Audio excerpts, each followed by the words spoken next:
नमस्कार।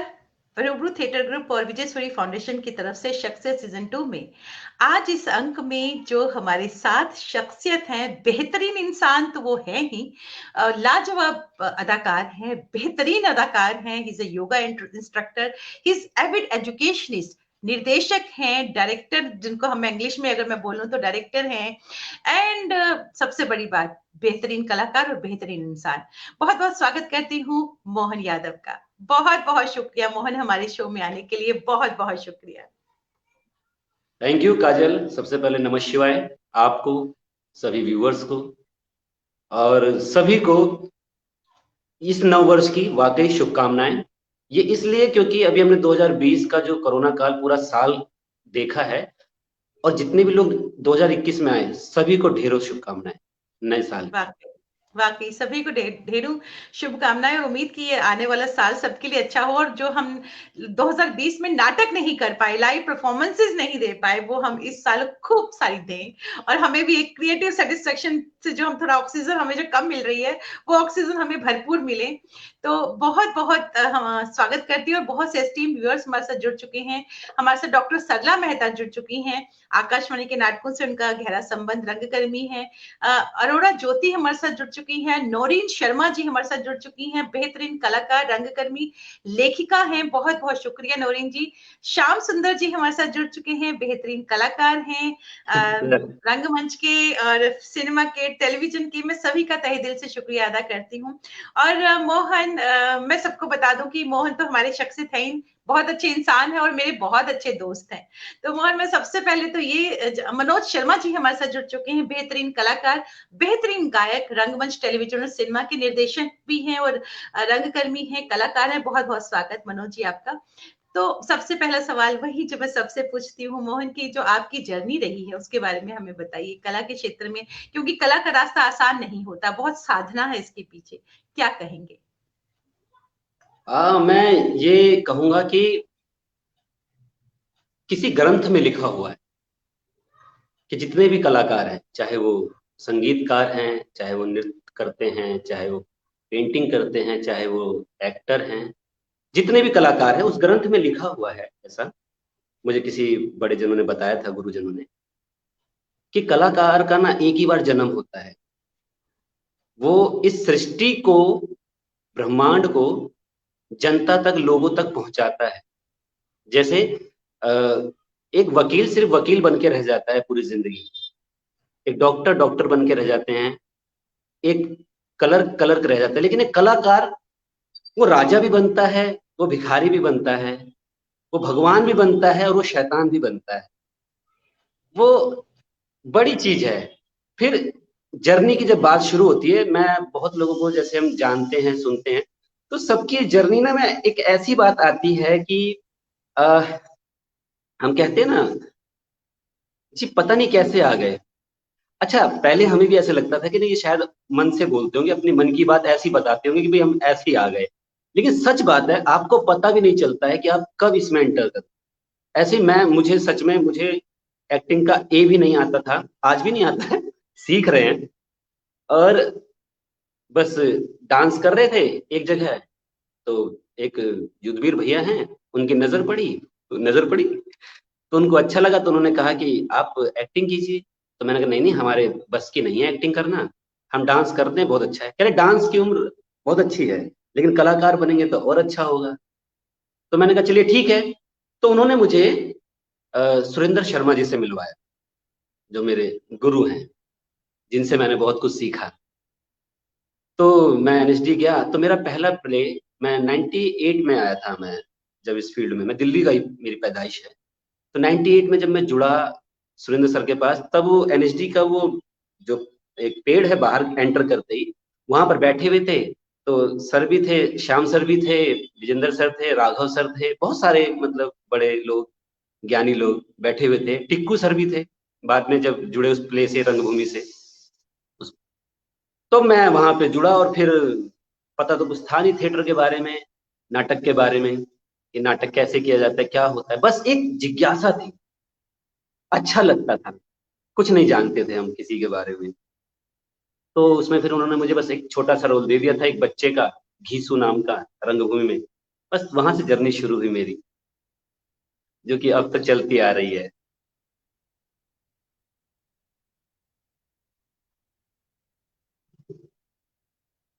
आपकी audio mute है काजल जी, आपका ऑडियो म्यूट। हमारे साथ बहुत सारे व्यूअर्स जुड़ चुके हैं। मैं सभी का तहे दिल से शुक्रिया अदा करना चाहूंगी एक बार फिर से। शबीर मुजाहिद जी कश्मीर से हमारे साथ जुड़े हैं, बेहतरीन मीडिया कर्मी और दूरदर्शन केंद्र जो JNK और लद्दाख है उनके स्टेशन डायरेक्टर रह चुके हैं। बहुत स्वागत। आपने कहा कि आपकी जर्नी शुरू हुई, आपको कुछ पता नहीं था, लेकिन आपने उसके बाद बहुत काम किया। एक जो ललक होती है, जो पैशन होता है, उस पैशन के जरिए ही आप आज यहाँ खड़े हैं, एक मकाम है आपका और बेहतरीन कलाकारों में आपकी गिनती होती है। तो मैं ये जानना चाहूंगी, जो आपने नाटक किए, आपने एक जो पहले जो नाटक किया था, उसके बाद जो आप नाटकों का सिलसिला जारी रहा, उसके बारे में चाहूंगी जरूर बताएं। और उन नाटकों से जुड़ी कोई खास बात, कोई खास याद हो तो हमें जरूर बताइएगा। मेरी एक बहुत सारी ऐसी कहानियां हैं, लेकिन उनमें से एक जो दिल को छूती है मेरे को, मुझे, मैंने अपने जीवन में कभी भी दारू नहीं पी है, शराब को हाथ नहीं लगाया, ना मैंने सिगरेट पिया। तो हम रंगभूमि का शो था, इस बात को 10 एक साल हो गए थे प्ले करते करते, क्योंकि उसके रिपीट शोज चल रहे थे। 47 उसका शो था यूपी के अंदर। तो वहां पर वहां के डीएम बैठे हुए थे, शो देख रहे थे लाइव जब चल रहा था। तो शो खत्म हुआ, उस वक्त मैं भैरव का रोल करता था उसमें, एक शराबी का रोल, मतलब कि बहुत ही उम्दा कैरेक्टर है वो, पहले नदीम जी करते थे उसको। तो मैंने उसको किया। लास्ट में डीएम साहब आए और बहुत सारे अधिकारी। तो उन्होंने मुझसे ना बड़े वैसे ना खड़े थे, तो बड़े ऐसे पूछा, कितनी पीते हैं आप, मतलब होता ना बड़े प्यार से, कितनी पीते हैं आप। तो मैंने कहा सर मैंने नहीं पी है। तो उनको ना यकीन सा नहीं हुआ। तो उन्होंने एकदम से कहा, नहीं नहीं ऐसा आप झूठ बोल रहे हैं। मैंने कहा नहीं सर मैंने सच में नहीं पी है, मैं पीता ही नहीं, मैंने अपनी लाइफ में कभी छुई नहीं है। वो हैरान रह गए। उन्होंने अपना पर्स निकाला, पैसे निकाले, उसमें उन्होंने जितने पैसे थे उसमें 5000 रुपीज रखे थे। कह रहे पैसे नहीं है, आप समझिएगा, भाव समझिएगा। उन्होंने कहा पैसे नहीं दे रहा मैं आपको, मेरे पास वो कुछ है नहीं इस वक्त आपको देने के लिए, इस वक्त। तो उन्होंने वो 5000 रुपये निकाल कर मेरे हाथ में थमाया कि मैं फैन हो गया हूं आपका, कि आप शराब नहीं पीते हैं, उसके बावजूद आपने ऐसा किया कि यकीन नहीं हुआ। तो यही कला है, यही एक भ्रम पैदा करना एक कलाकार का उत्तरदायित्व होता है, उसका धर्म बनता है। तो ये एक बड़ी अच्छी याद मेरे जीवन में रही। क्या फिर एक बात है। बार हम चंडीगढ़ में थे, मैं अजीत सर का प्ले कर रहा था बेलीबाज। तो उसमें एक सिचुएशन आती है, मैं मेन रोल कर रहा था उसके अंदर। तो उसमें 45 सेकेंड्स तक चुप रहना था, मतलब कुछ बोलना नहीं था। यकीन करेंगे आपकी वो जो पल होते हैं, कुछ इस तरह की यादें, वो हमें एनर्जी देती हैं, वो ऊर्जा देती हैं, जिसको कहते हैं पिन ड्रॉप साइलेंस। मैंने सीखा, मतलब बताया मेरे गुरुजनों ने जब, कि कभी किसी ने किया, कभी किसी ने, वो जो मोमेंट जब मैंने खुद को अनुभव किया, एहसास किया, 45 सेकेंड तक किसी ने भी हाथ की अपनी उंगली भी नहीं हिलाई। तो वो यादें दिमाग में छप गई। उससे क्या हुआ, मोटिवेशन मिला और अच्छा करने की और देने की। तो ये बहुत अच्छी यादें थी कुछ। और मैं सही बताऊं तो आपको काजल जी, मुझे हमेशा ही सारी यादें अच्छी लगती है। मुझे आपके साथ के किए हुए प्ले अच्छे लगते हैं, मुझे अवतार सर के साथ के प्ले किए हुए अच्छे लगते हैं। मैंने जितने लोगों के साथ प्ले किए हैं, मैं चाहे वो दीक्षित जी थे, चाहे वो पंत जी थे, चाहे सुरेंद्र सर थे, चाहे जो भी थे, मतलब कि जितने भी लोगों के साथ मैंने काम किया या मैंने जुड़ा रहा, चाहे जेपी सर के साथ मैंने किया, मुझे हर पल अच्छे लगते हैं। और नाटक से ज्यादा मुझे अच्छा लगता है उनके साथ जुड़ना, उस बैक स्टेज से, उस टीम के साथ जुड़ना मुझे सबसे अच्छा लगता है। वो फैमिली लगती है मुझे, सच बताऊं। मुझे मैं आप कभी भी ये नहीं लगा कि मैं, बिल्कुल आपने मुझे जो कभी नहीं लगा, सॉरी सॉरी, मुझे जी जी कभी जी नहीं बोलिए। लगा कि ये किसी और का ग्रुप है या किसी और का, ये मेरा। मुझे सारे ग्रुप ना अपने ही लगते हैं, पता नहीं क्यों। क्या ऐसा लगता बात है कि मेरे ही ग्रुप है, सब अपने ही लोग हैं। ये है। क्या बात, ये कलाकार सबका होता है। मैं यहाँ ये जरूर कहना चाहूंगी कि जब मैं दिल्ली आई तो मैंने जब इप्टा ज्वाइन किया, तो मैंने जो पहले शुरुआती दिनों के जो नाटक किए उसमें आप मेरे साथ थे, क्योंकि मैं दिल्ली में किसी को नहीं जानती थी। तो आपके साथ जो एक रैपो बनी और जो हम लोगों ने शेयर किया, दैट वाज ब्यूटीफुल। जो सीखा आपसे, और जो, क्योंकि हम लोग तो हमेशा सीखते रहते हैं, कलाकार हमेशा सीखता रहता है। उसके बाद जब रूबरू हम बना, तो आप रूबरू में शुरू से साथ रहे, शुरू से, सिंस द बिल्कुल। कंसेप्शन, जब से रूबरू की का जन्म हुआ तब से आप रूबरू के साथ हैं। और मैं ये जरूर कहना चाहूंगी, क्योंकि ये बात मैं अपने बहुत सारे इंटरव्यूज में बोल चुकी हूँ, कि मेरे पापा का एक प्ले था जानवर। मैं व्यूअर्स को बताना चाहूंगी, एक प्ले था जानवर, और पापा ने इसमें मेरे मेन रोल किया था। उसके 200 के करीब शोज किए हैं उन्होंने, ऑल ओवर इंडिया में किए थे। अब तो पापा नहीं है, लेकिन वो बहुत ही पावरफुल स्क्रिप्टर्स के लेखक जो हैं, वो जम्मू की साहित्य अकादमी अवार्डी हैं, और बहुत बड़ा नाम है लेखन के क्षेत्र में, प्रोफेसर मदन मोहन शर्मा। उनका लिखा हुआ प्ले था डोगरी में, और उसको ट्रांसलेट किया गया था हिंदी में, जानवर। और जब मैंने ये प्ले का सोचा करने के लिए, तो Mohan was there to help me. And Mohan, आपने उस करेक्टर को वाकई जिया। और जब आपने वो करेक्टर किया, मेरे आंखों में आंसू आ गए। मुझे लगा कि मैं अपने पापा को उस करेक्टर को आपने ऐसे ही जिया जिससे बिल्कुल लग रहा था कि मेरे पापा वो कर रहे हैं। That was beautiful, that was beautiful. जानवर, कुछ आप कहना चाहेंगे जानवर को लेकर? सबसे पहले थैंक यू काजल, कि वो एक लम्हा आपने सोचा। मुझे याद है वो पल, वो दिन। आप थे, राहुल, रोहित था, एक दो लोग और बैठे हुए थे। तो तुम्हारे दिमाग में आया कि मैं अपने पिताजी के लिए कुछ करना चाहती हूँ, जैसा कि हर कोई करना चाहता है, मैं कुछ करना चाहती हूँ। इस तरह की बातें अक्सर किया करते थे तुम। ठीक है, तो हमारा एक प्ले चल रहा था उस दौरान। तो सडनली स्क्रिप्ट थी, तो तुमने कहा कि ये जानवर प्ले। मैंने कहा जानवर, जानवर प्ले मतलब कैसे? तो अब थोड़ी सी स्टोरी आपने सुनाई, तो फिर मुझे लगा कि इससे अच्छा आप अपने पिताजी को कुछ और नहीं दे सकते हैं। तो ये बहुत अच्छा रहा कि जब आपने जानवर के लिए अपने पिताजी को दिया और कहा, तब हमने जो उसकी शुरुआत करी। तो मैं अपने आप को सच में लक्की मानता हूँ। एक तो 60 साल की उम्र को करना मेरे मतलब कहते हैं ना, बस की नहीं होती, लेकिन फिर भी एक कोशिश हम करते हैं। तो उस 60 साल को करना और वो स्टोरी को जीना। एक्चुअली उस स्टोरी को मुझे क्यों अच्छी लगी, वो जानवर क्यों? कि हर व्यक्ति के अंदर एक जानवर है, चाहे वो कोई धार्मिक गुरु है, चाहे वो कोई सन्यासी है, चाहे वो आम आदमी है, चाहे कोई भी है। हर व्यक्ति के अंदर वो जानवर एक पक्ष होता है। तो वो सिचुएशंस उसे बना देती है जानवर। मनुष्य जानवर नहीं होता है कभी भी, उसके विचार जानवर नहीं होते हैं। तो उस सिचुएशंस ने उसको जानवर बनाया, जो वो निकल कर उसके अंदर से आया। जैसे कि अभी मैं बैठा हुआ हूँ, पीछे मेरे भगवान जी की तस्वीर है। तो अभी आप मुझे देख रहे हैं, तस्वीर नहीं दिखाई दे रही है। जब आप तस्वीर देखेंगे तो मैं नहीं दिखा दूंगा।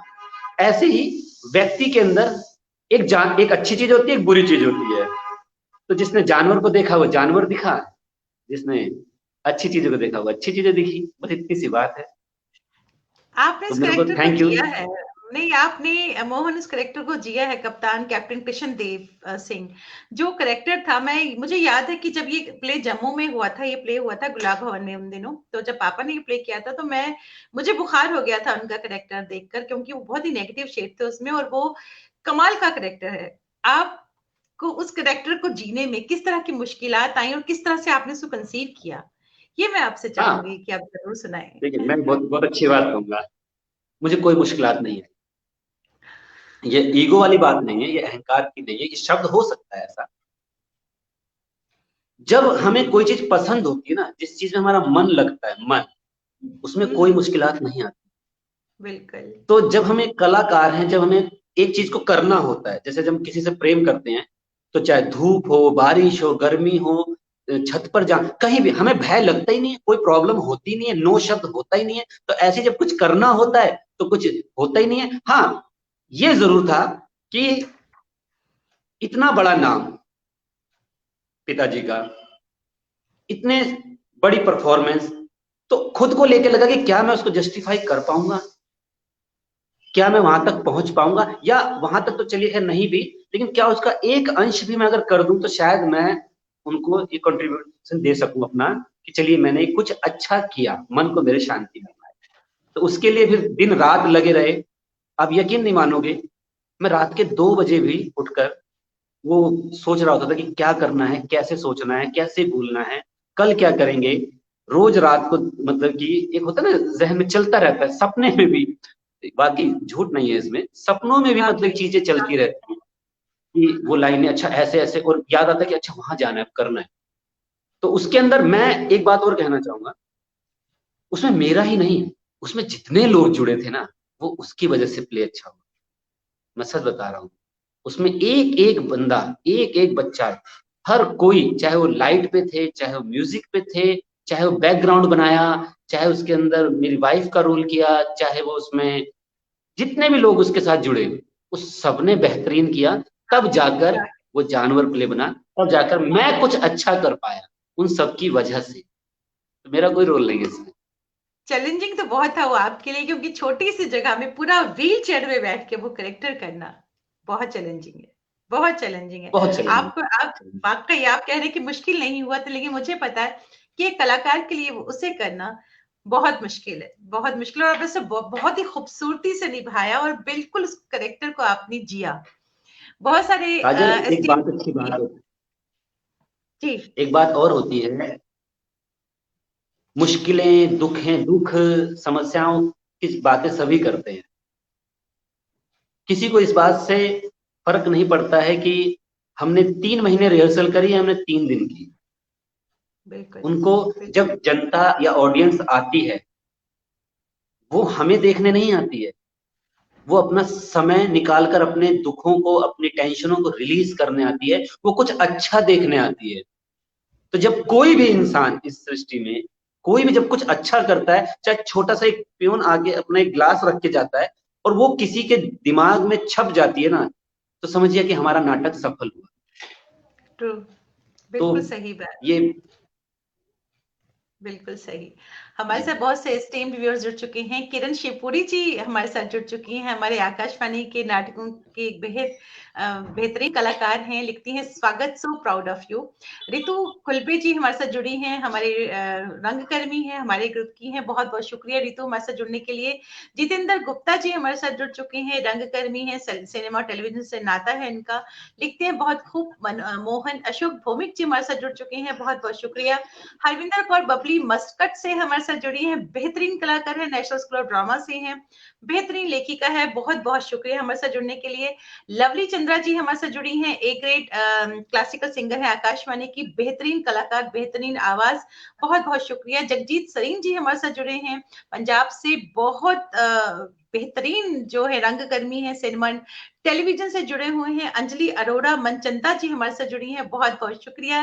जयदीप सिंह जी हमारे साथ जुड़े हैं, और जयदीप सिंह हमारे आकाशवाणी के कलाकार हैं, और आज इनके लिए बहुत खुशी का दिन है, क्योंकि आज इनको पीएचडी की डिग्री अवार्ड हुई है। तो जयदीप सिंह जी, आपको पूरी रूबरू टीम की तरफ से बहुत बहुत मुबारकबाद। अब बहुत खाली बहुत जयदीप सिंह शुभकामनाएं। नहीं, डॉक्टर जयदीप सिंह जी, और लिखते हैं कि we are very pleasant to see you Mohan ji, you are very talented artist, God bless.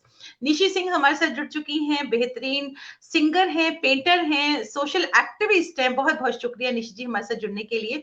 हमारे साथ रवि रविंदर जुड़ चुके हैं, बहुत बहुत शुक्रिया। हमारे साथ सरिता हुसैन जी जुड़ चुकी हैं, बेहतरीन रंगकर्मी, लेखिका, टेलीविजन से जिनका नाता, रंगमंच से जिनका नाता, बहुत बहुत शुक्रिया सरिता जी हमारे साथ जुड़ने के लिए। जमीर शाही साहब कश्मीर से हमारे साथ जुड़े हैं, बेहतरीन कलाकार जम्मू कश्मीर के, बहुत बहुत स्वागत हमारे साथ जुड़ने के लिए। जितने भी एस्टीम्ड व्यूअर्स हमारे साथ जुड़े हैं, मैं सभी का तहे दिल से शुक्रिया अदा करना चाहूंगी। डॉक्टर सल्ला मेहता जी कहती हैं कि जो जानवर का जो किरदार था, आपने जिस खूबसूरती से उसको निभाया, मान गए तुमको। शैलेंद्र श्रीवास्तव जी हमारे साथ जुड़े हैं, सिनेमा, रंगमंच और टेलीविजन का एक बेहतरीन नाम, बहुत बहुत शुक्रिया हमारे साथ जुड़ने के लिए। और अशोक भौमिक साहब जयदीप सिंह जी को मुबारकबाद देते हैं डॉक्टर जयदीप सिंह जी, बहुत बहुत शुक्रिया। तो मैं इतनी खूबसूरत आपने बात जो कही, अब मैं एक चीज और पे आती हूँ, वो भी रूबरू की ही प्रोडक्शन पे आती हूँ, क्योंकि रूबरू के साथ तो आप हमेशा से हमारे साथ ही हैं। रूबरू मेरा नहीं, रूबरू आपका ग्रुप है, हम सबका ग्रुप है। आपने जो हमारी पहली प्रोडक्शन थी रुदाली, उसमें भी आप बिल्कुल एक पिलर की तरह साथ रहे। और उसके बाद जो महात्मा हमने किया, जो हमारी एक बहुत ही बेहतरीन प्रोडक्शन अगर मैं कहूँ रूबरू की, उसमें आपने महात्मा का किरदार किया। क्या कहेंगे, आपका जो एक्सपीरियंस है, खासतौर पर जो नए बच्चे हैं, नए परफॉर्मर हैं, न्यू जो युवा पीढ़ी है जो हमें देख रही है, उनके लिए आप क्या कहेंगे? मैं काजल सबसे पहले ना एक बात कहना चाहूंगा, चाहे कोई भी प्रोफेशन, एक अच्छी बात यह है कि कभी भी अपने, अगर आप कामयाब होना चाहते हैं, सच में स्वार्थ है, अगर आप मतलब कि आप कामयाब होना चाहते हैं या आप आगे बढ़ना चाहते हैं या आप कहीं भी जाना चाहते हैं, अपने गुरु का सम्मान कीजिए सबसे पहले चीज। जो भी आपके गुरु हैं, कभी भी कोई अपशब्द मत ना कहें, चाहे वो उनका व्यवहार कैसा भी रहा हो, अच्छा बुरा, आपको उन्होंने सिखाया नहीं सिखाया, कुछ भी किया हो, बट आप कभी भी अपने गुरु के बारे में कुछ ना कहें, अगर आप वाकई कुछ करना चाहते हैं। तो इसलिए जब हम कुछ हमें चीजें अच्छी मिलती हैं, जैसे महात्मा मिले या हमने बेलिबास किया या हमने जानवर किया या रंगभूमि किया या मैला आंचल किया या बहुत सारे इस तरह के प्ले किए, तो वो तब रुदाली। मिलते जब आप, रुदाली जैसे, जब वो तब होता है जब आप अपने आप को, मेरा ये एक और कहना है कि जैसे जब कोई बिजनेसमैन या कोई दुकानदार अपने दुकान में जाते हैं, तो वो दुकान खोलने से पहले एक मंदिर बनाते हैं, वहां दिया जलाते हैं और पांव छू के जमीन को अंदर घुसते हैं, और वो उसके साथ बहुत ईमानदारी रखते हैं। तो ऐसे मेरा मानना है कि ये जो थिएटर है, ये जो रंगमंच है, इसमें जब तक आप भक्ति नहीं रखोगे, श्रद्धा नहीं रखोगे, पवित्रता को नहीं बना के रखोगे, आप कामयाब नहीं हो सकते हो, मेरा ऐसा मानना है। तो मैं ये मानता हूं कि जब तक आपके जो गुरुजन हैं, बिना गुरु के कभी कुछ नहीं हो सकता है। ट्रू। गुरुर बिल्कुल सच। ब्रह्मा, गुरुर विष्णु, गुरुर वाकई। देवो महेश्वरा, साक्षात परब्रह्म, तस्मै श्री गुरुवे नमः। ये जब तक आप अपने गुरु को नहीं समर्पित करोगे, आप आगे नहीं बढ़ोगे। और उसके बाद आप, अगर आपकी भक्ति श्रद्धा भाव, गुरु के प्रति ईमानदारी निष्ठा है, चाहे वो कैसे भी है गुरु, आपको कोई रोक नहीं सकता है आगे बढ़ने से। क्या बात, ये क्या बहुत अच्छी बात। बात है। वाकई। तो इसलिए फिर वाकई। जब महात्मा मिले, तो वो महात्मा, मैंने कहा ना, बहुत सारे प्लेज और बहुत सारे चरित्र मुझे ऐसे मिले जो हम कल्पनाओं में करते हैं, सोचते भी नहीं है। महात्मा गांधी का चरित्र निभाना, या जिस तरह के आपने सब्जेक्ट उठाए हुए हैं इस वक्त अपने प्लेज में लेकर, ये छोटी बात नहीं है। और कोई भी चीज, कोई भी प्ले ना चीप है ना छोटा है, वो हमारी नजरिया है उसे देखने का, कि हम उसको किस नजरिए से देख रहे हैं। तो इसको देखना बहुत जरूरी है। तो इसलिए जो नई पीढ़ी है जो जानना चाहती है, वो स्ट्रगल करे। स्ट्रगल मतलब ये नहीं कहीं हमें कुछ जाके करना है, बस वो ईमानदार रहे अपने लिए, अपने लिए। यस। एक अष्टांग योग में यम और नियम आता है, जिसके नियम के 5 पार्ट है, ठीक है। यम और नियम के दोनों के 5 5 है। तो उसमें तीसरे नंबर पे है अहिंसा सत्य अस्त्य। अस्त्य का मतलब होता है, ये बात मैं बहुत जरूर कहना चाहूंगा, कि चोरी ना करना। अब चोरी करने का मतलब ये नहीं है कि हमने किसी की पेंसिल चुरा ली या किसी का फोन चुरा लिया या कहीं से पैसे चुरा लिए। चोरी, काजल, ये भी होती है कि जब हम अपने कर्मों से करते हैं। आप मान लीजिए कलाकार हैं, डायरेक्टर, निर्देशक कोई चीज समझा रहे हैं, आपको बता रहे हैं, और हम सोच रहे हैं कि चलो छोड़ो ना यार, कल कर लेंगे, ये भी चोरी है। यस। ये भी चोरी है। और अगर एक डायरेक्टर सोचता है कि मैं क्यों बताऊं इस को ज्यादा, कहीं आगे ना बढ़ जाए, सीख ना जाए, ये भी चोरी है। और जब तक ये चोरी हम करते रहेंगे, हम आगे नहीं बढ़ पाएंगे। तो मैं इसलिए कहता हूं, जितने भी बच्चे हैं अपने गुरु का सम्मान करें, अपने सीनियर्स का करें, और अपने छोटों को, जो आने वाले लोग हैं, उनसे सच में प्रेम करें, उनको आगे बढ़ने का मौका दें, उनके साथ मिल के रहे। ये ना सोचें कि नहीं मैं आगे या ये आगे, मैं आगे या ये आगे, कशमाकश नहीं, छीना झपटी नहीं, बस सब मिलके चलो। और जब सब मिलके चलेंगे तो हम आगे बढ़ेंगे। बिल्कुल सही बात, बिल्कुल सही कहा आपने। हमारे साथ नीरज शर्मा जी जुड़ चुके हैं, लेजेंडरी एक्टर हैं हमारे आकाशवाणी के, रंगमंच और दूरदर्शन के तो हैं ही। बहुत बहुत शुक्रिया नीरज सर हमारे साथ जुड़ने के लिए। किरण शिवपुरी जी लिखती हैं कि मैंने आपके साथ एआईआर के कुछ नाटकों में काम किया है।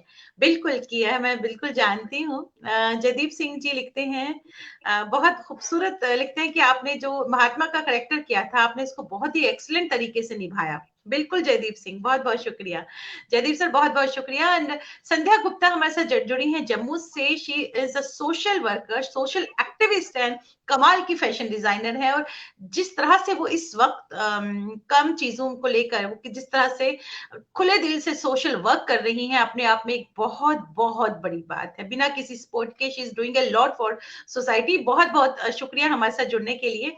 तो अब मैं ये जानना चाहूंगी, रामलीला के साथ आपका बहुत गहरा संबंध रहा है, और आप इतना गहरा संबंध रहा है कि आपने इंडिया को बाहर रिप्रेजेंट भी किया है, क्या कहेंगे? क्योंकि जो हम फोक आर्ट की बात करते हैं, फोक फॉर्म की बात करते हैं, तो उसका जन्म रामलीला के साथ ही हुआ है, और कई कलाकार हमारे लेजेंडरी एक्टर हैं जो रामलीला के थ्रू ही इस, चाहे फिल्मों की बात करें, चाहे हम टेलीविजन की बात करें, स्टेज की बात करें, रामलीला के जरिए ही आए हैं। क्या कहेंगे आप रामलीला के सफर को लेकर? रामलीला, राम की लीला, बहुत अच्छी बात काजल। मैं ये मानता हूँ कि वो जो रामलीला है और ये जो रंगमंच है, मैं दोनों को ना अलग रखता हूँ अपने जीवन में। मैं कई बार कहता भी हूँ कि मैं भगवान हूँ। मैं, इसका मतलब ये नहीं है कि मैं भगवान हूँ, मैं भगवान नहीं, मतलब मोहन भगवान नहीं है। ये जिसको मन में हमने बसाया हुआ है, जिसको अंदर हमने रखा हुआ है, वो भगवान है। तो हम उसको कहते हैं कि मैं भगवान हूँ। रामलीला से ये बड़ी बात है मेरे लिए कि शायद कुछ कर्म ही होंगे, क्योंकि मैं भगवान राम का चरित्र निभाता हूँ, लक्ष्मण का निभाता हूँ। तो जब हम थाईलैंड गए, इंडिया को रिप्रेजेंट करना था, छोटा सा था, आप यकीन मानेंगी, वहां की जो राजदूत आए देखने के लिए, तो उनको यकीन नहीं हो रहा था कि हम कुछ अच्छा भी कर पाएंगे। एक बहुत अच्छी बात ये थी। लेकिन जैसी शो शुरू हुआ, शाम को दूसरे दिन जब हम प्राइम मिनिस्टर से मिलने गए, तो मैंने अपने, सरोजा वैद्यनाथन है पद्मश्री पद्म भूषण, वो भी मेरे साथ ही थी। तो मैंने कहा कि अभी मुझे प्रधानमंत्री जी से बात करनी है। तो वो कह रही, वो क्यों बात करेंगे आपसे? मैंने कहा वो करेंगे। कह रही क्यों करेंगे? मैंने कहा क्योंकि हम भगवान हैं। तो ये भाव एक ऐसे ही इंस्टेंट, क्योंकि होता है प्रोटोकॉल होता है कि आप सब साथ में खड़े रहते हैं, तो उधर से वो आते हैं, हाय हेलो करते हुए चले जाते हैं। यकीन मानिए कि 3 मिनट के बाद उन्होंने सच में बात की। उन्होंने एक लेटर लिखा यहाँ पर इंडिया के हमारे आईसीसीआर में कि हु इज ही, रामलीला को जाना। और जब फिर मैं अयोध्या भी गया, जब मुझे बुलाया गया अयोध्या भी, मैं जी न्यूज की तरफ से, तो ये मेरे लिए बड़ी बात है, गर्व की बात है कि इस 125 करोड़ की आबादी में भगवान ने मुझे भगवान बनाया। जबकि और भी बहुत खूबसूरत लोग हैं, बहुत सारे लोग करते हैं, इस चरित्र को निभाते हैं, लेकिन भगवान ने मुझे भी बुलाया उस पद के लिए। मैं जब वहां गया, तो वहां के जो मुख्य पुजारी थे अयोध्या के मंदिर के, रामलला के, तो जो उन्होंने वस्त्र पहन रखे थे उस दिन, वो वस्त्र उन्होंने उतार कर मुझे भेंट स्वरूप दिया। और उन्होंने ये कहा कि आज ऐसा लगा, मुझे याद है, कि आज राम आए हैं। तो फिर मैंने क्या भी ऐसे बात, ही कह दिया क्या बात। कि चलिए अब जब राम आए हैं तो मंदिर भी बन जाएगा। यकीन मानिए 1 साल के अंदर ही नींव रख दी गई। तो वहां से बहुत सारे फोन आए मेरे पास, बातचीत हुई, तो ये बड़ी खुशी हुई। जी। और तो बड़ी जी, बात। तो इस तरह से आपने आपने जो जो आप ये जो आपका अनुभव रहे हैं, ये वाकई बहुत ही कमेंडेबल है और बहुत ही याद रखने लोग लायक है ना, याद रखने वाली बातें हैं। जमीर शाही साहब लिखते हैं कि जानवर प्ले हमने देखा नहीं है, लेकिन जिस तरह से सब लोग मोहन जी की परफॉर्मेंस की तारीफ कर रहे हैं, जाहिर है कि मोहन जी ने बहुत अच्छे से किरदार को निभाया है। I wish him all the best for future. Zameer Shahi sahab, जैसा से मैंने बताया, जम्मू कश्मीर के लेजेंडरी एक्टर हैं। जमीर साहब, मैं ये जरूर कहना चाहूंगी कि जो जानवर प्ले है, इसको लिखा भी हमारे जम्मू के जो साहित्य अकादमी अवार्डी हैं, प्रोफेसर मदन मोहन शर्मा, एक बहुत बड़ा नाम है। उन्होंने इसको डोगरी में लिखा था और पापा ने इसको हिंदी में किया था जानवर के नाम से, और उन्होंने इसके ऑल ओवर इंडिया में 200 शोज किए थे, और बहुत कमाल का प्ले है, थोड़ा नेगेटिव शेड्स है इसमें। और मोहन ने जो उस प्ले को निभाया, क्योंकि मैं करना चाहती थी उस प्ले को, क्योंकि कमाल का था, और मैंने पापा को देखा हुआ इस प्ले को करते हुए, उनके शोज देखे हैं, कि मैं इतना डर जाती थी इस प्ले को देख के कि कई बार बाज़-औक़ात मुझे बुखार भी हो जाता था। तो मोहन ने जब इस प्ले को किया, जब जिस दिन फाइनल शो हुआ है, और आई वाज स्टन्ड, मेरे मुंह से आवाज नहीं निकल रही थी, आई वाज चोक्ड, कि उनकी इतनी परफॉर्मेंस थी कि मुझे लग रहा था कि मैं अपने पापा को ही देख रही हूँ मोहन में। वो जो एक फीलिंग आई थी, उसको शायद मैं शब्दों में बयान नहीं कर पाऊंगी। बहुत शुक्रिया आपके इस कमेंट का। जमुना अय्यर जी हमारे साथ जुड़ी हैं, बहुत बहुत शुक्रिया हमारे साथ जुड़ने के लिए। सतीश आनंद साहब, जो एक बहुत डॉयन ऑफ इंडियन थिएटर, अगर मैं उनको कहूँ तो कम नहीं होगा। बहुत बहुत शुक्रिया हमारे साथ जुड़ने के लिए सतीश सर। नीरज सर लिखते हैं कि Mohan Yadav is my favourite artist. बहुत शुक्रिया नीरज सर, बहुत शुक्रिया। अब मैं आती हूँ आकाशवाणी के नाटकों की तरफ। क्या कहेंगे, कैसा अनुभव रहा, क्या कहेंगे? मैं सबसे पहले एक बात ये भी कहना चाहूंगा, जैसे अभी सरला मेहता जी आई, शिवपुरी जी आई, नीरज सर हैं, और भी बहुत सारे लोग हैं रेडियो में, रंगमंच में। ये बहुत अच्छे लोग हैं काजल जी। मैं मानता हूं पर्सनली, मैं इन सबसे सीखता हूं। ये लोग, जब भी आप इनसे कभी भी बात करिए, कहीं भी मिलिए, इन सबसे किसी से भी, जितने भी लोग हैं, ये हमेशा हमेशा सिखाते रहते हैं। मतलब आप अगर नहीं भी सीखना चाहोगे ना, जबरदस्ती बताते रहेंगे ऐसे करना होता है, फिर ऐसे हुआ था, फिर ऐसे हुआ था, फिर ऐसे, इन शब्दों को ऐसे बोलो, नहीं ये शब्द गलत है, नहीं गलत गलत बोला आपने, गलत बोल दिया, गलत बोलना है। तो ये हमेशा, मैं इन सबसे, मैं सच में मैं बहुत रिस्पेक्ट करता हूँ। मैं सबको हाथ जोड़ के थैंक यू कहता हूँ। सर, आज हम जो भी कुछ हैं आप सबकी वजह से हैं। थैंक यू सबसे पहला। दूसरी बात, मेरे एक और दिल के करीब है प्ले, और वो है किराएदार। बिल्कुल, मैं कैसे भूल गई इस प्ले को, मैं कैसे भूल गई। कमाल का प्ले। रूबरू की बेहतरीन प्रोडक्शंस में से एक किराएदार, बेहतरीन प्रोडक्शंस में से किराएदार, किराएदार एक प्ले है, और उसके हमने बहुत वो शोज किए। इतना, जी, वो इतना खूबसूरत प्ले है कि इस तरह के प्ले होने चाहिए। जैसे अभी आपने बताया कि किसी ने कहा कि उन्होंने जानवर नहीं देखा, अच्छी बात है नहीं देखा। समीर साहब कश्मीर हाँ, से। सर, सर ने बिल्कुल अच्छा किया कि नहीं देखा, क्योंकि अगर वो देख लेते तो रिपीट नहीं होता। अब ये प्ले दोबारा जब रिपीट होगा ना इस बहाने, कम से कम तो फिर देख पाएंगे। कलाकार स्वार्थी होते हैं थोड़े से। तो ये बात रही। अब बात आपने रेडियो के लिए मुझसे पूछी, रेडियो के नाटक। रेडियो, हर कलाकार को रेडियो करना चाहिए। यस, यस, एब्सोल्युटली, हर, यस। मेरे को एक फैमिली अपनी थिएटर लगती है, उसके बाद दूसरी फैमिली मुझे रेडियो लगने लगी। काजल, मैं आकाशवाणी सच में बता रहा परिवार, आकाशवाणी परिवार, आकाशवाणी हूँ, परिवार। आकाशवाणी परिवार। और देखिए, बहुत अच्छा शब्द अभी आपने जब बोला आकाश, आकाश वैसे ही बहुत विशाल है, वो सबको समेट लेता है। और जब मैं मिला, जितने भी सीनियर लोग हैं, जैसे अभी नीरज सर की बात हो रही थी, मोइन सर की बात है, अभी सरला जी, शिवपुरी जी, इन सबको सुचित्रा वहीं पर मैं जी, मिला। और जयदीप ये, जी। हाँ, मैं कईयों के तो नाम भी नहीं जानता हूँ काजल, सच बताऊं। लेकिन होता ना, कोई आंखों में बसते हैं वो लोग, इतनी प्योर सोल है, इतनी पॉजिटिविटी आती है उनसे। अगर आप कभी टेंशन में अगर उनको देख लो तो आप कूल हो जाते हैं। बिल्कुल। जयदीप जी का मैं सच में तहे दिल से उनको एक तो शुभकामनाएं दूंगा, डॉक्टर साहब को इस बहाने। डॉक्टर साहब, थैंक यू आपको, बहुत ही खूबसूरत कमेंट लिखा है कॉन्ग्रेचुलेशन। उन्होंने। उन्होंने बहुत ही खूबसूरत कमेंट लिखा है, आप पढ़ सकते हैं उसको अपने स्क्रीन पे। आउटस्टैंडिंग प्ले, किराएदार इज बहुत एन बेटर, आउटस्टैंडिंग प्ले, वाकई बहुत आउटस्टैंडिंग अच्छा। प्ले। सर, बस ऐसे ही आशीर्वाद बना रहे, और मैं चाहता हूँ इसी तरह के प्लेस और लोग जुड़ते रहे, जुड़ते रहे, बढ़ता रहे ये कारवां, और विशाल होता जाए।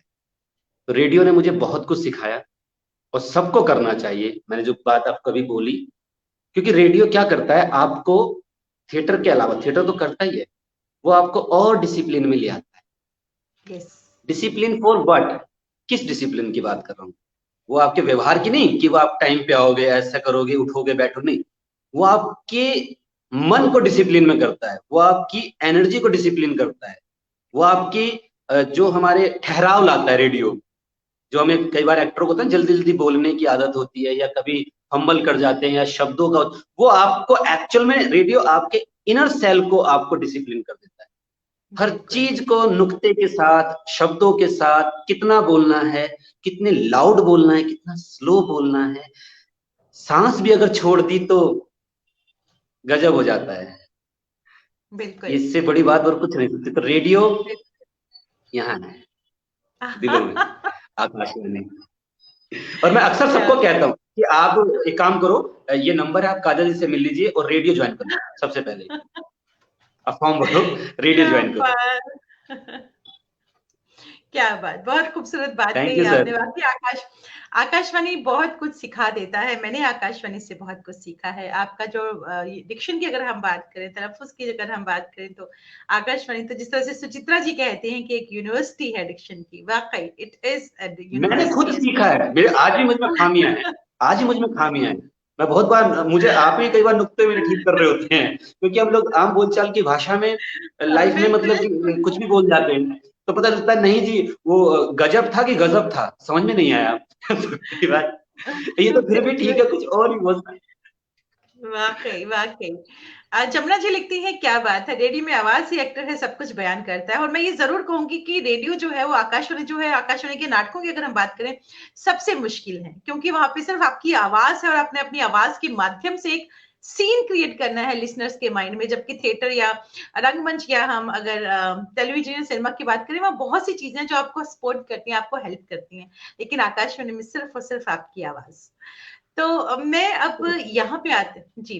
आपने वो नाटक डायरेक्ट भी किए हैं, निर्देशन दिया है आपने बहुत सारे नाटकों का। कोई ऐसा नाटक जो आपने डायरेक्ट किया हो जो आपके दिल के बहुत करीब हो, क्या कहेंगे? मैं सच बताऊं तो काजल, मुझे काम करना बस अच्छा लगता है। हम्म। गिनतियां मैं गिन नहीं पाता हूँ, मुझे बहुत कुछ याद रहता नहीं। जी। बस मुझे अच्छा लगता है कि बस उसमें डूब जाओ।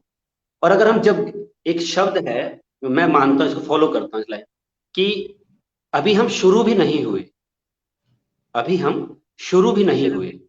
क्योंकि अगर शुरू हो गए तो हम खत्म हो जाएंगे। बिल्कुल। ट्रू। फिर अगर हमने चूज करना शुरू कर दिया कि हमारी ये चॉइस होगी, ये मेरे बहुत करीब था, ये नहीं था, तो फिर मैं और खत्म होना शुरू हो जाऊंगा।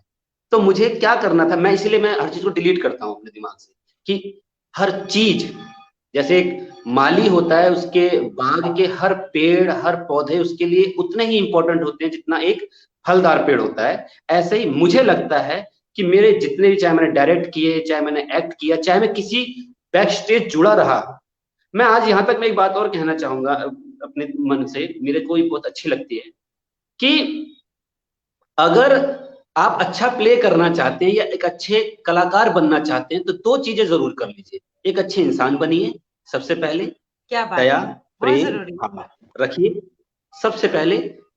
दूसरा, उस प्ले से ना कलाकार के तौर पे मत जुड़िए, एक परिवार के तौर पे जुड़िए उस प्ले से, उसके बैक स्टेज से जुड़िए। सबसे बड़ी बात, जितना आप बैक बिल्कुल। स्टेज से जुड़ेंगे ना, उतना अच्छा आप बेहतर कर पाएंगे।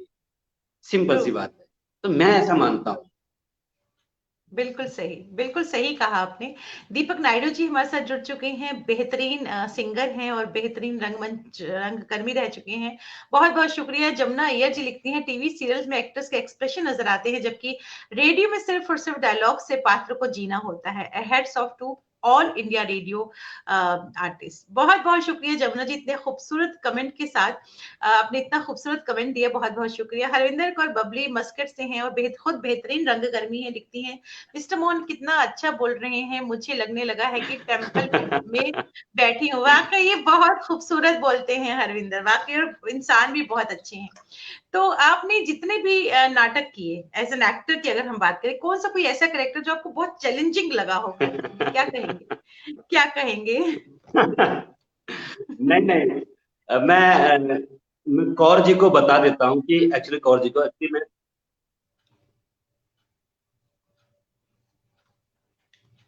मुझे लग रहा है कि नेटवर्क का शायद इशू हो रहा था। जी जी। जी, आपको आवाज आ रही है मेरी? जी मोहन। हल जी मोहन, आवाज आ रही है आपको? हेलो। हम आपको देख पा रहे हैं, आपको आवाज आ रही है मोहन? आवाज आवाज कट रही है, थोड़ी सी आवाज, हाँ आप। थोड़ी सी आवाज कट रही आप। है। हाँ जी, आप बोलिए। जी आप जी। बोल रहे थे। जी। एक तो मैं कौर जी को कहना चाहूंगा कि वो टेम्पल की बात नहीं है, मैं बस अभी क्लास करके मैं हटा था, तो मैं नीचे जा नहीं पाया था, तो बस मैंने ऐसे शॉल लेके मैं फिर से बैठ गया यहीं पर, योगा की चल रही थी। दूसरा, थोड़ा सा आपकी आवाज ना कट गई थी काजल जी, तो मैं सुन नहीं पाया आपका क्वेश्चन क्या था। एक बार प्लीज थोड़ा सा। जी, एक्चुअली आपका नेटवर्क थोड़ी देर के लिए चला गया था, जो वापस आ गया है। मैं ये कहना चाह रही हूँ कि जो भी कोई आपने नाटक आपकी किए हैं, आवाज आप आ नहीं रही है काजल जी मुझे। मेरी आवाज नहीं आ रही है? आपका नेटवर्क का इशू हो रहा है, आपका नेट कभी आ रहा है कभी जा रहा है। मोहन जी, आपको मेरी आवाज आ रही है? मोहन जी, आपको मेरी आवाज आ रही है? आप हमें दिख रहे हैं? आपकी आवाज हमें आ रही है मोहन जी। फिर से आपका अटक गए शायद आप, और अब मुझे लग रहा है कि नेटवर्क का इशू हो गया है फिर से, क्योंकि जब हम डिजिटल प्लेटफॉर्म पे बात करते हैं तो इस तरह की जो मुश्किलात होती हैं वो हमारे सामने आ ही जाती हैं। और ये जो चीजें हैं ये हमारे बस में नहीं होती। कभी अगर मैं ये कहूँ कि कभी धूप कभी छांव, कभी सुख कभी गम, जिंदगी की तरह, जिस तरह की जो हमारी जिंदगी है तराजू की मानिंद रहती है, उसी तरह जब हम डिजिटल प्लेटफॉर्म पे आते हैं तो इस तरह की चीजें हो जाती हैं कि कभी धूप कभी छांव, कभी नेटवर्क गायब। जी मोहन। जी, अब मैं आपसे ये जानना चाहूंगी कि जो नए युवा पीढ़ी है जो हमें इस वक्त देख रही है, उनको आप कोई खास बात कहना चाहेंगे? क्या कहना चाहेंगे उनको आप? मैंने कहा ना, जैसे कि बस वो अगर वाकई सच में अगर नाटक करना चाहते हैं या किसी भी प्रोफेशन से अगर संगीत सीखना चाहते हैं, नृत्य करना चाहते हैं, वो ईमानदार रहें बस अपने आप से। कोई आता है नहीं आता है, कोई लेट आता है, कोई जल्दी आता है, हमें इन सब से ना ऊपर उठना पड़ेगा। इन सब बातों से हमें स्वयं को, हम दुनिया नहीं बदल सकते हैं और किसी ने आज तक दुनिया बिल्कुल, बदली भी नहीं। हम अपने को अगर बदलते हैं तो दुनिया बदल जाएगी। चाहे वो नानक जी बिल्कुल, थे, चाहे वो तुलसीदास थे, चाहे वो मोदी जी थे, चाहे वो कोई भी बड़े से बड़े लोग हैं, चाहे छोटे लोग, जिन्होंने जिन्होंने अपने आप, चाहे भगत सिंह थे, चाहे वो, समझ रहे हैं मेरी बात को, कि उन्होंने अपने आप को बदला तो दुनिया बदल गई। तो मैं बस यही कहना चाहता हूं कि सिर्फ अपने पे काम कीजिए, अपने लिए ईमानदार रहिए, और आप धीरे धीरे बढ़ते जाएंगे और वाकई फिर आप आगे जाएंगे। बिल्कुल, बिल्कुल। और एक पेशेंस और मेरे बहुत को एक जरूरी है वाकई। शबरी जी का है, बसर का एक सूफी संत है, उनकी एक लाइन याद आ गई। जी, हद तपे तो औलिया, जी, हद हाँ, तपे बिल्कुल। तो औलिया, बेहद तपे तो पीर, और हद बेहद तपे वाको नाम फकीर। तो ऐसे ही क्या मैं बात। उनके लिए सबको यही कहना चाहूंगा कि कलाकारों को जो जुड़ना चाहते हैं ईमानदारी से जुड़े, अपने लिए जुड़े। जिस भी ग्रुप के साथ आप जुड़ते हैं, जिन लोगों के साथ जुड़ते हैं, उनकी कभी भी पीछे से कोई बात, कोई बुराई, किसी भी तरह की गॉसिप ना करें। मैं कहना चाहता हूं आप क्या बस बात। सिर्फ और सिर्फ अपना बेस्ट दीजिए, बेस्ट। क्योंकि थिएटर एक चीज सिखाता है जो मेरे जीवन में काम आया, वाकई मेरे जीवन को अगर कुछ बनाया है, अगर आज मैं यहाँ तक किसी भी तरह से पहुंचा हूं, तो सिर्फ थिएटर का योगदान है इसके अंदर। थिएटर बिल्कुल, में नो शब्द नहीं है बस। बिल्कुल नहीं है। और वो हमें जीवन में सिखाता है, हमें डिप्रेशन से निकालता है, हमें बहुत सारी परेशानियों से निकालता है थिएटर। आपको अगर कहीं आप फंस गए हैं, कोई प्रॉब्लम है या कोई चीज आपको मैनेज करनी है, थिएटर आपको सिखाता है कि आप कैसे switch on switch off, switch on switch off करते हैं। ये थिएटर सिखाता है। थिएटर बिल्कुल, जिंदगी है, सबको करनी चाहिए। लोगों को जीवन में खुशी लाती है। जो लोग बीमार हैं, जो लोग मेंटली डिस्टर्ब जाते हैं, थिएटर उनको सुकून देता है। मीडिया, फिल्म जगत, संगीत उनके जीवन, उनकी बीमारियों को हील कर देता है। सबसे अच्छी बात है, क्या उनको, उनकी बीमारियों को खत्म कर देता है। तो जितने ज्यादा से ज्यादा इससे जुड़ेंगे, जितने ज्यादा से ज्यादा लोग थिएटर से जुड़ेंगे, अपने कला को निखारेंगे, लोगों तक अपनी बात पहुंचाएंगे, आप सोचिए चारों तरफ फूल की तरह खिलेंगे, पॉजिटिविटी बढ़ती जाएगी इस संसार ट्रू, में। ट्रू। थिएटर मेरे लिए बहुत बड़ी चीज है। वाकई, वाकई। आप योगा से भी जुड़े हैं, आप योगा इंस्ट्रक्टर है, सिखाते हैं। योगा और थिएटर क्या कहेंगे? दोनों एक चीज। योगा, आपको योग और थिएटर एक ही चीज मुझे लगती है। क्योंकि योग क्या करता है, योग की परिभाषा ही सिर्फ इतनी सी है, योग, जुड़ना। जब आप जुड़ जाएंगे तो आप योग कर लेंगे, योग होते ही आप थिएटर कर लेंगे। और हर जगह सिखाया भी जाता है, कराया भी जाता है। जब हम किसी ट्रेनिंग कोर्स के अंदर हम जाते हैं तो हम देखते हैं कि आपको स्पीच थेरेपी कराई जा रही है, तो बॉडी लैंग्वेज कराई जा रही है, तो कहीं इम्प्रोवाइजेशन सिखाया जा रहा है, कहीं तो फिर योग कराया जा रहा है, कुछ एक्सरसाइज करवाई जा रही है। ये सब चीजें धीरे धीरे धीरे हमारे जीवन में उतरती जाती हैं। और अगर हम अच्छा काम करना चाहते हैं, मैं बहुत सारे सम्माननीय कलाकार हैं, निर्देशक हैं, एक्टर हैं, डायरेक्टर हैं, अगर आप देखेंगे काजल जी, तो एक बहुत अच्छी बात आपको ये देखने को मिलेगी, हम अच्छा कब कर पाएंगे हिंदुस्तान के अंदर। हम वैसे ही कह रहे हैं, नॉर्मल सी बात है, इसको उस पर ना लिया जाएगा। उसमें छोटी सी बात, हम 30 के बाद ही ना मेंटली बूढ़े होने लग जाते हैं। मतलब एक जो होता है, योग क्या करता है, अगर हम बहुत मेहनत करना चाहते हैं, क्योंकि ये शरीर है, शरीर की उम्र बढ़ रही है, हमारी नहीं बढ़ रही है, ध्यान रखिएगा काजल। हम अभी भी वही 16 साल के बच्चे की तरह हैं, शरीर की उम्र बढ़ रही है और हम कुछ करना चाहते हैं। और जब हम 30-35 के होते हैं, तो हम बहुत ज्यादा एनर्जी के साथ कुछ करना चाहते हैं, बहुत ज्यादा काम करना चाहते हैं। तब उस वक्त हमें शरीर हमारा फिट रहना चाहिए, ताकि हम 50 साल या 70 साल के भी हो जाएं, तो हम 16 के ही दिखाई दें, 20 के ही दिखाई दें, और वैसी एनर्जी के साथ काम करें। तो योग इसलिए करना है ताकि हम 70 में भी 25 के दिखें। मैं इसलिए योग को ज्यादा प्रेफरेंस देता हूँ। क्या बात, बहुत खूबसूरत आपने बात कही। और जहाँ तक हमने डिप्रेशन की बात कही थी, जमुना जी लिखती है, yes it is my personal experience, I have overcome depression with music. कोई भी आर्ट हो, कोई भी कला हो, आपका जो डिप्रेशन है उसको दूर करने में आपकी बहुत मदद करती है। जमीर शाही साहब बिल्कुल। लिखते हैं, बहुत शुक्रिया अच्छे कलाकारों से मिलवाने के लिए। बहुत बहुत शुक्रिया जमीर साहब की हमारी हौसला अफजाई करने के लिए, हमारे शो में आने के लिए। और देखते हैं, विजय सूरी साहब का भी जिक्र किया आपने। सूरी जी राइटर होने के साथ साथ जबरदस्त कलाकार थे, उनसे हमने बहुत कुछ सीखा है, हमारे उस्ताद हमारे गुरु थे। जी बहुत शुक्रिया। पापा के बारे में इतना इस तरह से आपने इतना खूबसूरत कमेंट दिया। हम बहुत से जम्मू कश्मीर में बहुत से बहुत अच्छे जो कलाकार हैं, चाहे वो जम्मू कश्मीर से बाहर हैं, पापा को अपना गुरु मानते रहे, और इनफैक्ट मैं भी उनको अपना गुरु मानती हूँ। बहुत बहुत शुक्रिया जमीर साहब, आप कितनी खूबसूरत आपने कमेंट लिखा है, उसके लिए बहुत बहुत शुक्रिया। अंजलि अरोड़ा लिखती हैं कि आपकी जो गाइडेंस है that has worked wonders in my life. बिल्कुल, आप इतना कुछ कर रहे हैं, आप योगा सिखा रहे हैं, आप थिएटर से जुड़े हैं, आप थिएटर सिखा रहे हैं, आप निर्देशन दे रहे हैं अध्यात्म। नाटकों का, पे अध्यात्म वो तो सबसे बड़ी बात है, वो तो हमें ऊपर वाले। और थिएटर को अगर मैं मानूं तो थिएटर अपने आप में एक अच्छा। स्पिरिचुअल एक्सपीरियंस है, अध्यात्म ही है बिल्कुल। थिएटर, क्योंकि हाँ स्पिरिचुअलिटी से भरा हुआ है, इट्स लाइक मेडिटेशन।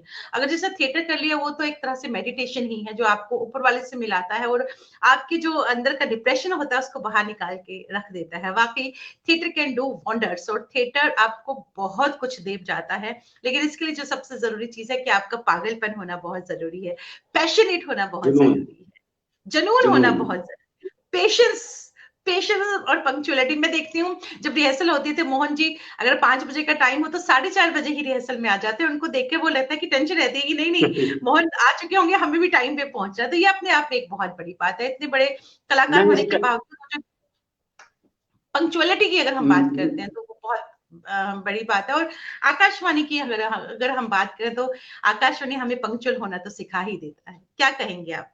मैं, मैं दो बातें इसमें कहना चाहूंगा। जी जब मैं रिहर्सल के लिए जाया करता था, जब शुरुआती 97 की बात है, ये 97 के अंदर मेरे पास, क्योंकि परिवार का बहुत ज्यादा सपोर्ट था नहीं, मैं चुपचाप छुप छुप के जाया करता था। तो एक बार क्या हुआ, फिर थोड़े लोग चलो सपोर्ट करने लग गए थे परिवार से भी, तो पैसे नहीं थे मेरी जेब में। तो मुझे यहाँ से करोल बाग जाना होता था, मैं संत नगर बुराड़ी में रहता हूँ, जो यहाँ से कम 15 किलोमीटर का रास्ता है शायद। तो वहां का टाइम जो था, वो था टाइम 8 बजे। तो मुझे ये कहा गया कि आप, युद्धवीर भैया थे, कि 8 बजे ही आना है। तो मैं एक दिन क्या हुआ कि मैं 8 बजने में 5 मिनट, 2 मिनट हो गया था, मैं लेट हो गया था सिर्फ 2 मिनट। 2 मिनट सिर्फ घड़ी सुई से 8 से ऐसे ऊपर हुई, उन्होंने मुझे वापस भेज दिया, मना कर दिया। दुख हुआ। एक दिन मैं, उसके दूसरे दिन मैं 5 मिनट पहले पहुंच गया, उन्होंने फिर भी मुझे एंटर नहीं होने दिया। कह रहे 8 मतलब 8। चलिए, आप यकीन करेंगे मुझे, वो मैं क्यों पहुंचा, कि मैं घर से वहां तक पैदल गया था, 15 किलोमीटर। और मैं 3-4 दिन लगातार पैदल गया था। मेरे पैरों में दर्द हुआ काफी था। छोटे से थे, बच्चे थे। फिर मुझे एक सोनी का सीरियल मिला। मुझे साउथ एक्स जाना था कुछ सालों बाद। मैं 5 मिनट लेट हो गया था। ये शुरुआती दौर की बात है, ये सबके लिए शायद। तो मैं वहां गया तो मैं 5 मिनट लेट हो गया, जबकि सब बैठे हुए थे, डायरेक्टर बैठे हुए थे, प्रोड्यूसर बैठे हुए थे, सब बैठे हुए थे। मैं बस 5 मिनट लेट हुआ था। मुझे 5 बजे पहुंचना था। मैं 5:05 पहुंचा था, साउथ एक्स जाना था मुझे। बड़ी जल्दी जल्दी मैं कैसे करके अपनी मोटरसाइकिल लेके मतलब ऐसे करके भागता हो गया। मैंने गेट नॉक किया, उन्होंने देखा यस। मैंने कहा सर मेरा नाम मोहन यादव। कह रहे okay sir, thank you very much. मैंने कहा मतलब सर? कह रहे आप लेट हैं। मैं चुप, मतलब आवाज मुंह से निकलना ही बंद। क्योंकि जब एक जुनून होता है ना, जीवन में और कुछ नहीं है हमारे पास। मैं अपनी बात करूं, कुछ नहीं है हमारे पास, कुछ कुछ भी नहीं है हमारे पास। सिर्फ बस एक चीज है, वो है कला। कला। नाटक करने का पागलपन। वो पागलपन। वो जो बिल्कुल किरदार, पागलपन। जब कहीं भी कोई रोल मिलता है, छोटा बड़ा कैसा भी, वो जब दूर दूर तक हम जाते हैं। अभी मैं एक और बात बड़ी अच्छी शेयर करूंगा। मैं अभी उदयपुर गया था एक शो करने के हम्म। लिए। हम्म। दीक्षित जी के साथ था। महुआ चरित्र में कर रहा था उसमें। हम्म। हमारे यहाँ पे दिल्ली के अंदर क्या होता है कि 8 बजे के बाद, 7 बजे के बाद लड़कियां कहती है कि हम लेट हो रहे हैं, अब हमें जाना है, हमें ऐसा है, हमें वैसा है। और हमें ध्यान भी रखना चाहिए, ऐसी बात नहीं। 7 बजे हमारे साथ ऐसा होना शुरू हो जाता हम्म। है। उदयपुर के अंदर छोटा सा एक शहर, बहुत ही, रात के 3 बजे लड़कियां लड़के रिहर्सल कर रहे थे। काजल, जी आप जी। समझ रहे हैं? जी उस बिल्कुल। उस मेहनत को देख के, उन लोगों के जज्बे को देख के, हम फिर लगता है कि हम कहाँ हैं, हम क्या कर। रात भर उन बच्चों ने, उन्होंने शाम को मेरा प्ले देखा, सब कुछ हुआ, और रात भर उन्होंने रिहर्सल की, सेट लगाया, और वो भी ओपन एयर में, इसमें लड़कियां थी। तो उनसे सीखने को मिला। ये भेद लड़का लड़की, ये लड़का लड़की हम करते हैं, जबकि हम इंसान हैं। हमें काम करना है, और जब आप काम करेंगे तो आपको कुछ भी नहीं दिखाई देगा, रियली। और बहुत आनंद आता है। मैं अगर दोबारा जन्म मिले तो मैं सच बताऊं तो मैं फिर से कलाकार बनना चाहूंगा। मुझे इतना आनंद आता है। क्या बात। उस ऊपर वाले से मिलाता है। कला की कोई भी फॉर्म ऊपर वाले बिल्कुल से हमें बिल्कुल। मिलाती है। बहुत ही खूबसूरत बात कही आपने मोहन, और आपके साथ जो सेशन रहा बहुत ही इंटरेक्टिव जो सेशन रहा बहुत ही खूबसूरत रहा। बहुत बहुत शुक्रिया कहना चाहूंगी मैं आपको हमारे साथ इस सेशन में आने के लिए और इतनी खूबसूरत बातें शेयर करने के लिए। मैं तहे दिल से आपका शुक्रिया कहना चाहूंगी। थैंक यू काजल, आपका, सभी व्यूवर्स का जिन्होंने जुड़े। मैं सच में आप सबका तहे दिल से मैं भी स्वागत और अभिनंदन करता हूँ। धन्यवाद आप सभी का। Thank you very much. बहुत बहुत शुक्रिया मोहन, बहुत शुक्रिया। हमारे से जितने भी व्यूअर्स जुड़े हैं उन सभी का तहे दिल से शुक्रिया। सुनीता अग्रवाल आप लेट जुड़ी हैं, कोई बात नहीं, लेकिन जुड़ी तो सही। और तहे दिल से शुक्रिया, स्वागत। हमारे साथ जितने भी एस्टीम व्यूअर्स जुड़े हैं सभी का तहे दिल से स्वागत, हमारे हमारे हौसला अफजाई करने के लिए, हमारे हौसले को बढ़ाने के लिए। शख्सियत का अगला अंक कल शाम को 7 बजे, और कल शाम को हमारे साथ रहेंगी अर्चना हेडगेकर, जो मुंबई से हमारे साथ रहेंगी। She is professor in Shankar Mahadevan musical academy जो मुंबई में है, वहां पे हैं। बहुत खूबसूरत बेहतरीन जो क्लासिकल सिंगर है वो तो है ही। इनकी जो सबसे बड़ी खूबी है वो ये है कि she is a Marathi, she is a Konkani rather, और जिस खूबसूरती से कश्मीरी गीत वो गाती हैं मैं क्या बताऊं आपको, बहुत खूबसूरत। तो मिलते हैं कल शाम को हम अर्चना जी से, उनकी जर्नी सुनते हैं, उनकी जर्नी से रूबरू होते हैं। तो तब तक के लिए नमस्कार और शुभ रात्रि।